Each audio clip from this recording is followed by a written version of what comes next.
The second year anniversary of Portal 2 is just around the corner, and surprisingly few people are aware of exactly how in-depth the Portal 2 story goes.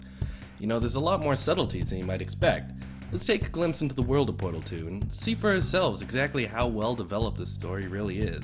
Now, all these facts are available in various places on the internet, and I've posted links in the description when I can. It's worth noting that very little of what I'm about to say is actually confirmed by Valve. Some things that I'm going to talk about might actually just be wild speculation, but I think it's important to note that this kind of wild speculation is only possible because Portal 2 has such great script writing. It comes as no surprise to me that fans of the series are extremely excited to fill in the blanks, and you can find this kind of stuff everywhere, which is where I got most of it. I didn't realize most of these things by myself, but what I am happy to do is put them all together in one easy to watch video so you can find out all the cool stuff that Valve's actually been putting into their stories. So let's get started. A lot of people are actually really quick to write off the personality cores, but if you look closely, you'll see that a lot of them are actually really well thought out. For example, we'll start with one of the more popular ones, Wheatley. Have you noticed that a lot of his tests seem to include bottomless pits? Well, that's not actually a coincidence, it's a very important part of his character development. On three. Ready? 1, 2, 3. That's high. It's too high, isn't it really, that?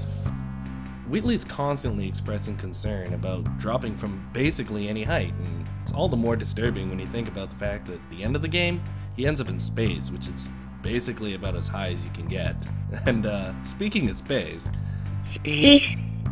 The Space Core is probably one of the more lovable characters ever inserted into a video game. But is he really a Space Core? Consider the following. Getting bored of space. Wanna go to Earth, wanna go to Earth, wanna go to Earth, wanna go to Earth. Wanna go to Earth. Though those lines were cut from the game, it makes for an interesting point of discussion. I mean, maybe the Space Core isn't actually even a Space Core at all. Maybe he's a Curiosity Core or an Escape Core. But the story behind the Space Core actually goes even a little bit deeper than that. You might remember that when you're escaping the facility with Wheatley, he reveals to you that the day Gladys decided to flood Aperture Science with the deadly neurotoxin also happened to be Bring Your Daughter to Work Day. Now also keep in mind that Aperture Science used to use Olympians and heroes as test subjects before they went broke and started having to use homeless people and employees.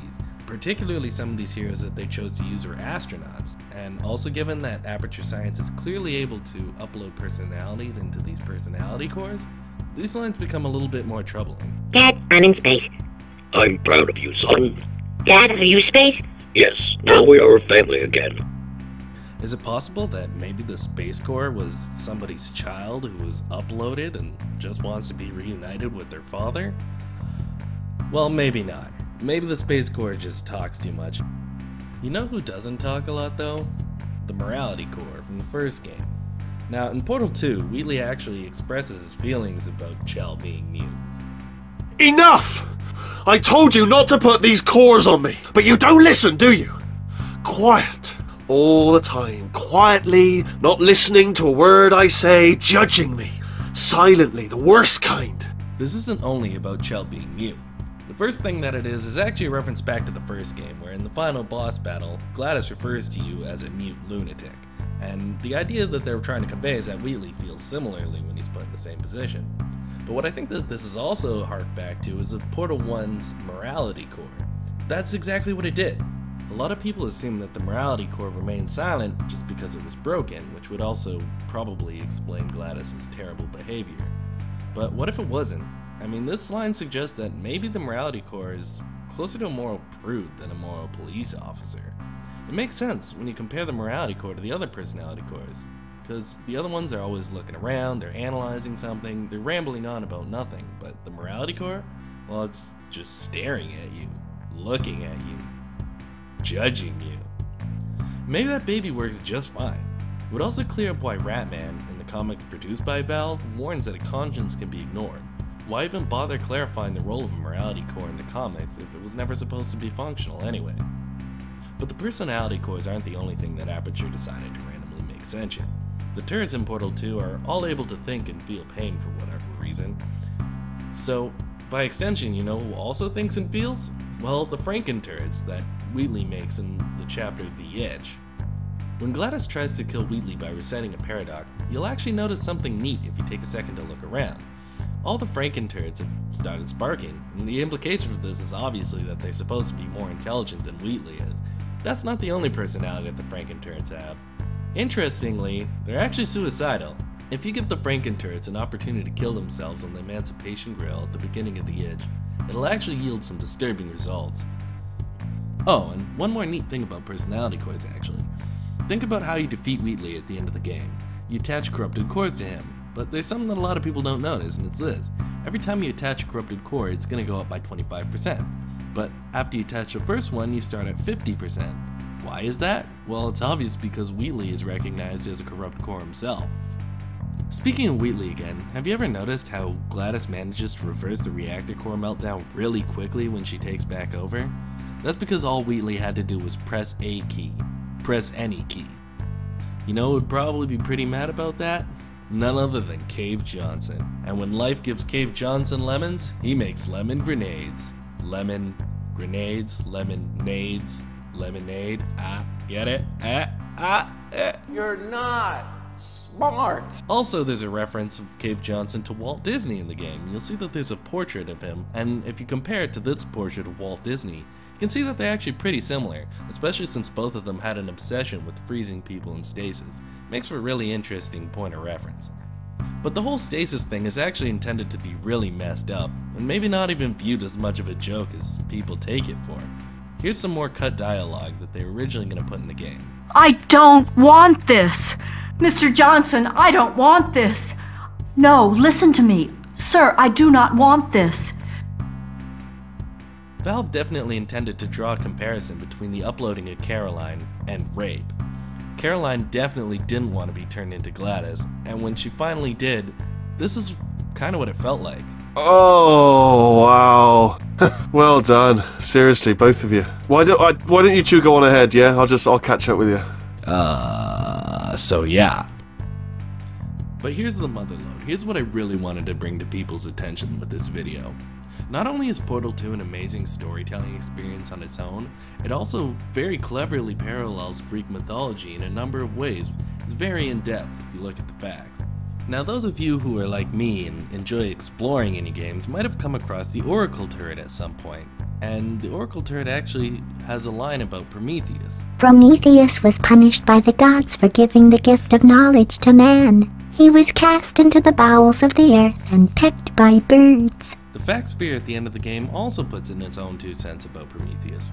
In Greek myth, Prometheus stole fire from the gods and gave it to humankind. It seems obvious that these quotes are intended to refer to GLaDOS.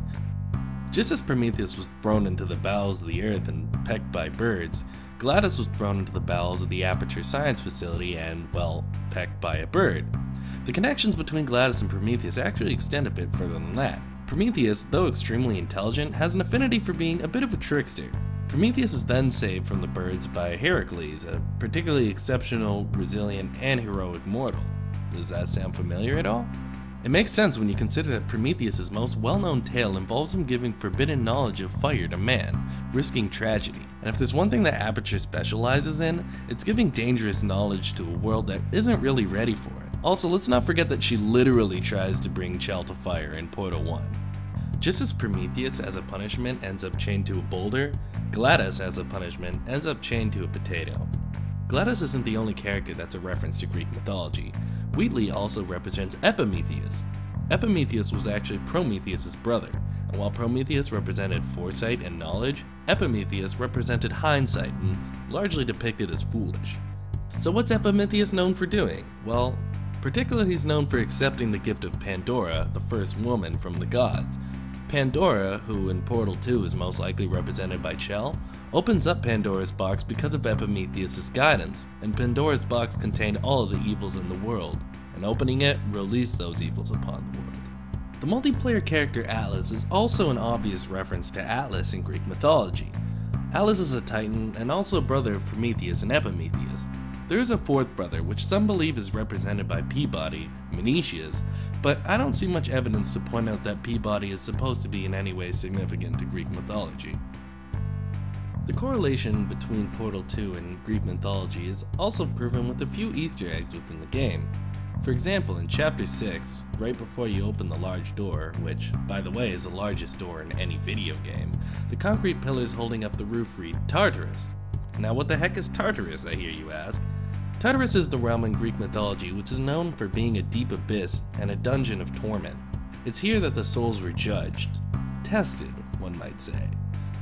Also, if you've received the achievement Portrait of a Lady, then you've probably found the portrait of Cave Johnson and Caroline. The implication of this portrait is supposed to be obvious, but actually if you look carefully you'll notice that there's something else hidden there. If you look very, very carefully on the left part of the portrait, you'll see Aeschylus hidden away in the corner of the picture. But who is Aeschylus? Well, he's a 5th century author of Promethia, a trilogy of plays about the titan Prometheus. I think it's fair to say that was obviously no accident. The picture of Aeschylus is obviously put in there to be a correlation between the Portal 2 universe and Greek mythology. Now of course these aren't the only little subtleties and interesting things about Portal 2, but it is all I have time for with one video. I encourage you to do some research of your own. I'm going to post any useful links I can think of, and I'd really like to hear what everybody else thinks about the Portal franchise. Until then, I hope you enjoyed watching this video as much as I enjoyed making it. Please remember to like and subscribe if you did.